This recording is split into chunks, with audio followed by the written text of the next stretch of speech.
Welcome to season 2 of Dr. G at the Heart of Healthcare. Today we have a community expert, retired physician, Dr. Tomita, and we're going to talk about voluntarily stopping of eating and drinking, or VSED, what he likes to call terminal fasting. We're going to cover it. It's kind of a controversial topic. A lot of missing information out there, and so we just want to educate the public, and so there's accurate info out there. Welcome to the show. Thank you. I'm glad to be here. Yeah, and also I have to tell our audience, we just found out that we both went to the same high school and college, Dorsey High School and UCLA. LA people, huh? Absolutely. Yeah, that was so fun when we found that out. Yeah, so let me just give a little bit of background. Obviously, from LA, you practiced medicine down in San Diego before retiring in 2008. Did your training up at UCSF, Fresno, and worked with Kaiser previously, and now you're volunteering with Compassionate Choices, right? And That's the short version. Correct. Thank you. the short version of your long, amazing bio. Thank you for your great work. Yeah.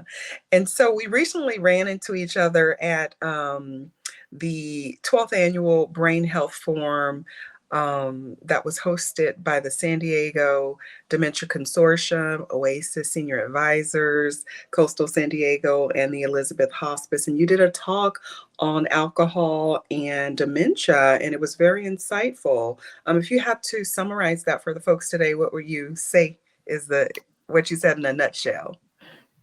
Well, I think there are 2 points. One is that alcohol is, because of its, stigmatizing, and we just tend to ignore it. But again, it's something that continues on later in life. And so falls and confusion and things that overlap and look like dementia could be because of alcoholism, consuming alcohol on a regular daily basis. And the second thing I think is, to address that, I think you need to increase the taxes on alcoholic beverages. And those states that have higher taxes have less alcohol consumption. And that also applies to taxes on cigarettes, sugary beverages. Well, again, who's in favor of taxes? No one is. But again, I think on balance, we have to consider that. There's also some states that are considering changing the blood alcohol level for driving. But anyway, that's another whole talk. It's a whole thing. It shows how politics and laws and money all can help maybe our health, right? Absolutely. All right. Well, let's get back to why we're here. So VSED, I like the way that you have your own terminology. You said you call it terminal fasting. Tell me how you came up with that. Well, I think a lot of these terms in this area, advanced care planning and post physician's orders for life-sustaining treatment, they're very hard to understand. The same with VSED. So voluntarily stopping eating and drinking, I think it makes it clearer and simpler if you just simply call it terminal fasting. Although, frankly, it's terminal fasting and avoiding fluids, because it's death by dehydration. So there's no laws prohibiting that, and in fact, the natural process of dying, cancer, just whatever, people lose their appetite. And some discussion about hand feeding and the whole tendency on the part of family in interest of care and love, want to hand feed their mother or father or whomever. But some of that discussion ahead of time with regards to hand feeding, which overlaps with, well, again, towards the end of life, people lose their appetite. But if you want to accelerate that, people can choose, and it does take a little willpower, choose to hasten their dying by stopping eating and drinking. Well, I think we need to unpack that for our listeners, because obviously, there's certain criteria or people this would be appropriate for. Obviously, someone, who doesn't have mental capacity wouldn't be doing this. And so I'm wondering if you could help us understand who who chooses this? What's the criteria? Is it folks who don't have access to medical aid in dying? You know, we recently covered that in another episode. I'm just trying to understand who are the folks that can do this, and what's the history of it? Well, by history, actually, in 2016, I went to the first national conference on voluntarily stopping eating and drinking at the Seattle University School of Law. 2 days of panels of bioethicists, religious leaders, hospices. Uh, the night before, there's some plays, short plays on death and dying, and but there's a panel of artists and theater folks talking about these different aspects. So voluntarily stopping eating and drinking, there are no laws prohibiting it, and it's been available actually then for many years. Oh, in fact, I will mention that the state of Nevada has amended their advanced directives in 2019 to include, do you want to be hand fed if you develop dementia, to the extent that you cannot, make decisions on your own, which is what the advanced directives are about. So, there's so many different directions to go in this. So so to qualify for medical aid in dying, you have to have a terminal condition, which means 6 months life expectancy in the opinion of two physicians. You must be able to be mentally competent to ask for the prescription to end your life, and to be able to physically ingest the medication. But VSED may be then for individuals who have a longer period of living. They may find life intolerable because of chronic pain, which is not covered by medical aid in dying. You can have all the pain and suffering, but unless you have a terminal condition, you're not going to qualify. So if you have lots of pain and suffering, then that's something to consider. So those states that allow medical aid in dying, okay, but some may choose voluntarily stopping eating, drinking. They just haven't heard of it. But I think over the last several years, I think now there's several articles in the medical and other journals, as well as in the lay press. There's been several books out about VSED. So if you go on and Google VSED, you'll find just a lot of stuff. So so to qualify then, in general, we're talking about individuals who are nearing the end of life. They've got lots of suffering, and in fact, I heard Timothy Quill, one of the other smarty pantses in this whole end of life stuff. He says, well, if he's had individuals come and have lots of other problems, but did not bring up VSED because, and again, this is the case with all these things. It's the individual, but it's also the individual's choice within the context of the hospital, the medical system, et cetera. So over the years, hospices have now started to accept VSED, and I'll also say skilled nursing facilities have accepted sort of minimal food and hydration or comfort feeding as a way to allow people to gently fade away. Mm-hmm, mm-hmm. Yeah, well, I'm glad you mentioned the articles because a colleague mentioned to me an article by Dr. Hope Welchkin. Hopefully, I'm not pronouncing that incorrectly, but it was in the Journal of Pain and Symptom Management from November of 2023. And there are clinical guidelines for voluntarily stopping eating and drinking. And I just want to touch on the abstract here. Um, As the care of patients with serious illness increasingly emphasizes clarifying goals of care, exploring quality of life, and minimizing patient symptom burden, voluntarily stopping eating and drinking has emerged as a topic of increasing interest for patients who face a diminishing quality of life. It is an option for those with serious illness that is legal in every state in the country, but for which there are few published comprehensive guidelines and none specific to the American medical system, even as public awareness and the number of inquiries regarding this action increase. In addition to the ethical questions raised by the practice and support of VSED, there are also clinical, logistical, institutional, social, religious, spiritual, and administrative considerations for clinicians who are asked to respond to patients' inquiries about VSED and who discuss this option in end of life care.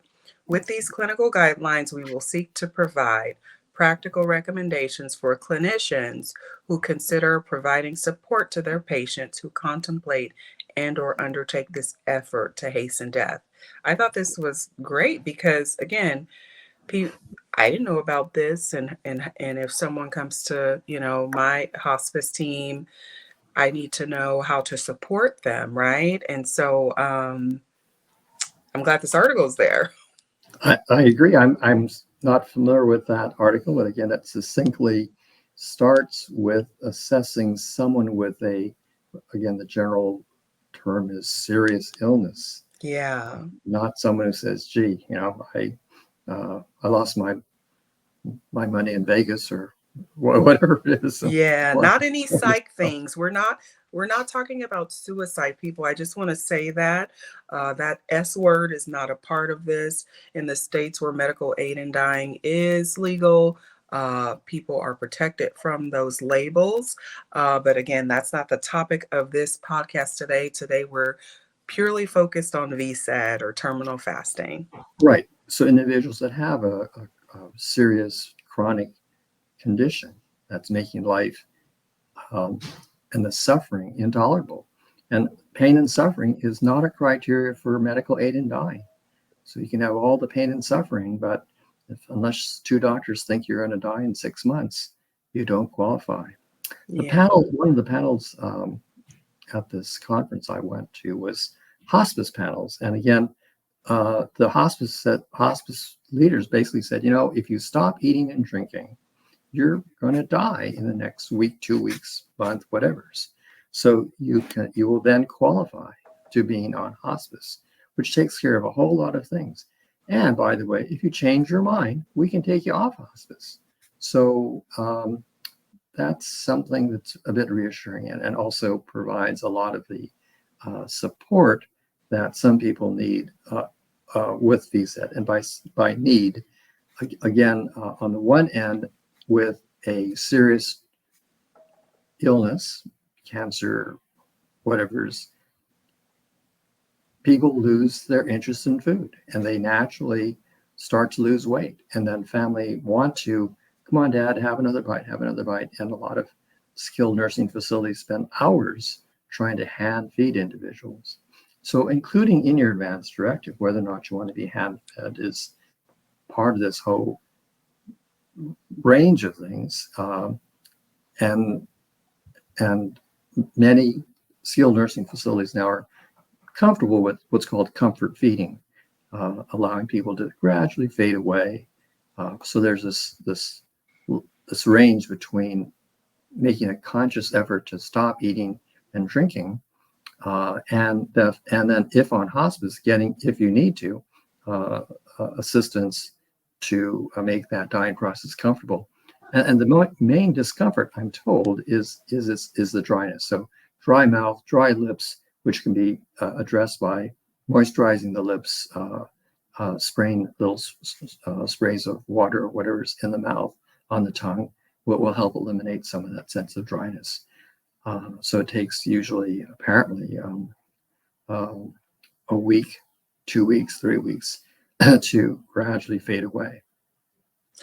I can imagine, this brings up a lot of turmoil for caregivers, as we see in hospice, people want to make sure that their loved one is not starving, even when we see people that are transitioning, families still say, hey, we can't just, let them starve to death. They're not eating anymore. That's the main update. So, it really points to the fact that people should have their advanced care planning or end of life wishes in place because, again, families don't want to just sit there and watch their loved ones starve to death, if they haven't said that they would like to participate in VSED, which is a new thing for many folks. So how I'm just wondering how we can help folks get more information. I'm going to put a link to that guideline there. I have a link to the Compassion and Choices um, website, where they talk about, they're raising awareness for folks who are decisionally capable, right? And they would like to reduce the length of time they suffer from any terminal disease, including progressive diseases such as dementia. Again, someone would have to make that choice when they're, when they have capacity. So I'm just wondering, but if this is really about advanced care planning, in your opinion. I think it is.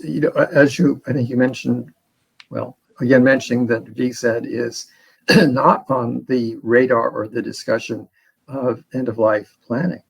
And I think it should be, as should be hand feeding. We're past the discussions with regards to tube feedings and ventilators and uh, things of that sort. But the issues are, if you can't feed yourself, do you want to be hand fed? Late in Right. dementia, people forget how to eat, forget how to Yeah. use a spoon. And so these are tough things to understand. And if you're hand fed, you can continue in that manner, not knowing who's feeding you. So in your advanced directive indicating, I want maybe just comfort feeding, but if I cough or spit or choke, which can lead to aspiration or food going down into the lungs, leading to pneumonia, then it's more comfortable to not have that. It's a terminal condition that, again, may last for years. And you have two choices. Well, maybe more than that, but you're not going to recover from these late stages of dementia. So including that in your advance directive. In fact, Nevada is in 2019 amended their advance directive law, which again allows you to indicate yes or no. If I lose capacity, do you want to be hand fed? Wow. So this is being discussed in society. Yeah. I think that's good, so people can talk about it, or when we opened up season 2 on National Healthcare Decisions Day, we talked about getting into the nitty gritty of advanced care planning because most people say, hey, if I'm a vegetable, don't keep me there. They just kind of say things like that. Or if I don't have a quality of life, then just don't leave me like that. But they don't really know the things that we know, the details of end of life, that if you are diagnosed with Alzheimer's disease, you are going to forget how to feed yourself. And do you want someone to feed you? No one gets into that nitty gritty. I think Right. that's an important point to make here. Absolutely. That's so important. And again, there's been, I believe, a variety of studies that have shown, well, that there's been a lot of bumps in the road for advanced directives that have made them um, not all that effective over all these years. But Hmm. yeah, defining quality of life means living independently or living without pain, being able to get out of bed. Well, anyway, those need to be described as specifically as possible. And my own personal bias is to make that as clear as possible in your advance directive in writing, so that, well, when you tell the kids, the three kids, look, kids, blah, blah, blah, blah, blah, they all leave having heard three different things. You can't, Right. it's like, gee, remember dad 10 years ago said, da, da, da, he said what? Yeah. So making that in writing. And the talk now is also about doing a video, sort of saying, I'm making this of my own free will. I don't want to linger in a nursing home, not in a persistent vegetative state where you can breathe on your own and things of that sort, but you can't eat or swallow, you can't eat or respond to things in a persistent vegetative state. But before that, you can be with late dementia where you can't speak, need help getting out of bed, and that can go on for years and years. Well, anyway, so putting that in writing, doing a video can be helpful, and making that writing as clear as possible. So quality of life, the toolkit by Compassionate Choices also has some sections in there that tries to help people better qualify or quantify what they mean by quality of life. I see it here. So yeah, there'll be the valuable resource will be this link to the Compassionate Choices website, so you can get more information about that. No, I think that's fantastic that we have, kind of highlighted what it is and helping people see it's important as an individual for you to know what health conditions you have and what the trajectory of them are, right? So while you were talking, we mentioned ALS, people pretty much know when that they have that. Sometimes they know they have dementia or MCI, mild cognitive impairment, but sometimes it may be a stroke where you lose your physical capacity, your functional capacity. You're reliant on your family for 6 out of 6 ADLs. You can't do anything. So again, we have to talk about it, and it goes back to having the conversations and first understanding what clinical conditions you have and what that journey is leading you to. So that's what I would encourage the audience, know your health, your parents. A lot of seniors are living independently, and then their adult children don't really know what's going on until the fall happens, or you know they go visit at Christmas and see dad has changed. And so I would encourage people to have these conversations early, to know what's going on and get the information about what road your loved one is on. Right. Those conversations are, gee, Dad, I need this information because I want to be able to help you if these sorts of things were to happen. I just don't know, blah blah blah. So it would help me to understand, blah blah blah. Yeah. So there are things that occur slowly, relatively slowly, like dementia, cancer, ALS. But there are things that occur suddenly. Automobile accidents and injuries occur. Well, they're actually, I forget now, they're fourth most common cause of death in this country and cause more years of life, maybe it's fifth, but anyway, cause more years of life lost than heart disease and cancer and stroke combined. So in that situation, are you going to be able to recover? And you recover then to what sort of quality of life? And again, thinking about that, what would you consider to be an acceptable quality of life, which may be, laying in bed watching TV, that's absolutely fine.